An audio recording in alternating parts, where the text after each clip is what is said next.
রাজা একদিন তার প্রজারা তাকে কত ভালোবাসে তার পরীক্ষা করার জন্য একটা উপায় বার করলেন। তো রাজা বললেন, আমি একটা পুকুর খনন করছি, আমি দেখতে চাই এটা যেন দুধের পুকুর হয়। সকালবেলা প্রাসাদ থেকে উঠে যেন দেখতে চাই এই পুকুরটা দুধে ভর্তি হয়ে যায়। তো তিনি তার রাজ্যবাসীকে বললেন, পুকুর খনন করেছি, আজ রাতে সবাই মিলে 1 গ্লাস করে দুধ এনে এই পুকুরের মধ্যে ঢেলে দিয়ে যাবেন, আমি সকালবেলা দুধের পুকুর দেখতে চাই। তো প্রত্যেকেই মনে মনে ভাবলো, এত বড় পুকুরে এত লোক দুধ ঢালবে, তাহলে সেখানে আমি যদি দুধ না ঢেলে 1 গ্লাস জল ঢেলে দিয়ে আসি তাহলে কেউই বুঝতে পারবে না, তাহলে তাই করি।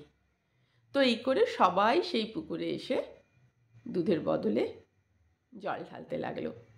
পরের দিন সকালে রাজা ঘুম ভেঙে দেখলেন তার পুকুরে দুধের তো কোনো ছোঁয়াই নেই, চারিদিকে শুধু জলে পূর্ণ।